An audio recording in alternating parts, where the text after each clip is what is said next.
Assalamualaikum warahmatullahi wabarakatuh. Perkenalkan, nama saya adalah Kiki Khairuni dari jurusan PGMI 5 semester 3. Adapun anggota kelompok saya yaitu Fatimah Tanjung.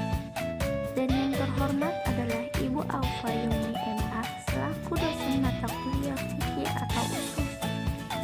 Nah, kali ini kami akan membahas tentang materi Toharoh 1, pengertian toharoh dan landasan hukum. Dari segi bahasa, toharoh berarti bersih dan suci dari segala yang kotor, baik yang bersifat fisik atau abstrak.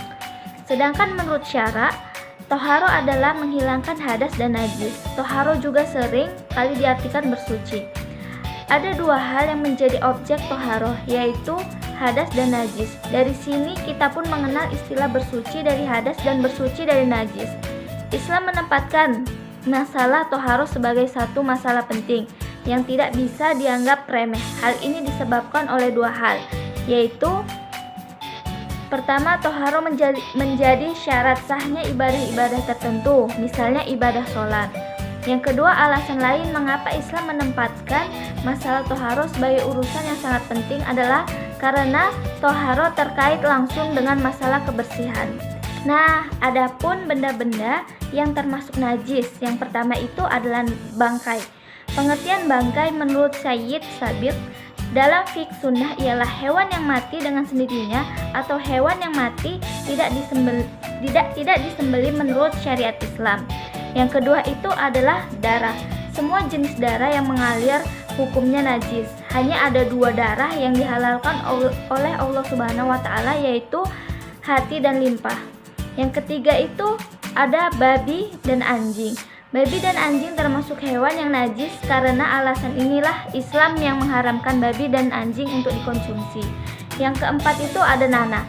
Nanah dihukumi najis disebabkan nanah sebenarnya adalah darah yang berubah. Yang kelima itu sesuatu yang keluar dari dubur ataupun kubul kecuali mani. Semua hal yang keluar dari dua jalan tersebut dalam bentuk apa saja, baik berupa benda cair maupun benda padat, semua dihukumi najis kecuali air mani. Yang keenam itu adalah minuman keras dan sejenisnya.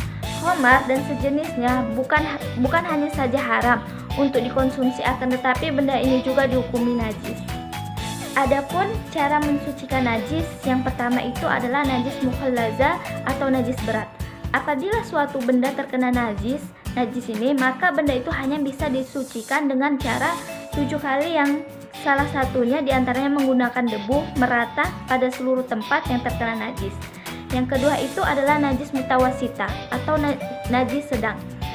Jika najis mutawasita ini berupa najis aniyah atau najis yang dapat diketahui dengan menggunakan indera manusia, maka menghilangkan najis tersebut adalah wajib. Hal itu dianggap belum sempurna sampai hilang rasa, warna, atau bau najis tersebut. Jika ternyata najis mutawasita sulit dihilangkan, wajib digunakan bahan-bahan semacam sabun. Jika ternyata setelah disucikan dengan sabun, warna atau bau najis tersebut masih ada dan benar-benar sulit dihilangkan, itu tidak mengapa. Jika najis mutawasita tidak berwujud seperti air seni yang sudah kering dan sudah tidak ada rasa, warna, dan baunya, maka cukuplah najis itu dihilangkan dengan mengalirkan air pada bagian yang terkena najis dengan 1 kali siraman. Yang ketiga itu ada najis mukhaffafa atau najis ringan. Najis mukhaffafa ini adalah najis yang mendapat toleransi dari syara, sehingga tidak wajib dihilangkan dengan cara dicuci. Meskipun terdapat banyak air, cara mensucikan najis tersebut cukup dengan dipercikan atau pada tempat yang terkena najis tersebut, dan tidak disyaratkan untuk mengalirkan air. Assalamualaikum warahmatullahi wabarakatuh. Saya Fatimah Tanjung. Di sini saya akan menjelaskan 4 darah wanita atau haid, nifas, dan istihada. Pengertian batas minimal dan hal-hal yang dilarang bagi wanita haid dan nifas. Pengertian haid, nifas, dan istihadah. Di wanita yang haid tidak boleh untuk sholat, puasa, tohawat, menyentuh mushaf dan berhubungan intim dengan suami pada kemaluannya. Namun ia diperbolehkan membaca Al-Quran dengan tanpa menyentuh mushaf langsung, boleh dengan pembatas atau dengan menggunakan media elektronik seperti komputer, ponsel, iPad, dan lain-lain. Berzikir dan boleh melayani atau bermesraan dengan suami kecuali pada kemaluannya. Berhentinya haid. Indikator selesai masa haid adalah dengan adanya gumpalan atau lendir putih seperti keputihan yang keluar dari jalan rahim. Namun bila tidak menjumpai adanya lendir putih ini, maka bisa dengan mengeceknya menggunakan kapas putih yang dimasukkan ke dalam vagina. Jika kapas itu tidak tepat bercak sedikit pun dan benar-benar bersih, maka wajib mandi dan sholat. Nipas adalah darah yang keluar dari rahim wanita setelah seseorang wanita melahirkan. Darah ini tentu saja paling mudah untuk dikenal karena penyebabnya sudah pasti, yaitu karena adanya proses persalinan. Syekh Ibnu Utsaimin Ruhaimadullah mengatakan bahwa darah nipas ini adalah darah yang keluar dari bersalin, baik itu bersama dengan proses persalinan ataupun sebelum dan sesudah persalinan tersebut, yang umumnya disertai rasa sakit.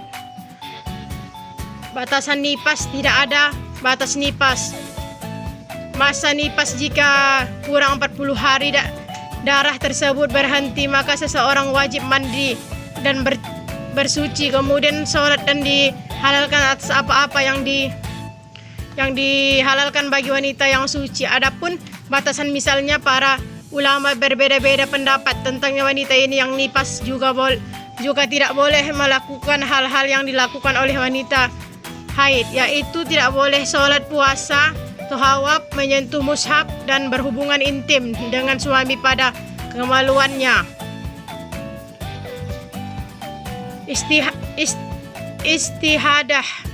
Istihadah adalah darah yang keluar di luar kebiasaan, yaitu tidak masa haid bukan pula karena melahirkan, dan umumnya darah ini keluar ketika sakit sehingga sering disebut sebagai darah penyakit. Nah, adapun hal-hal yang dilarang bagi wanita haid dan nifas, yaitu yang pertama ada sholat, puasa, menyentuh Al-Quran, membaca Al-Quran, berdiam diri di masjid, dan tawaf. Mungkin ini saja yang dapat kami jelaskan, kurang dan lebihnya kami mohon maaf. Wassalamualaikum warahmatullahi wabarakatuh.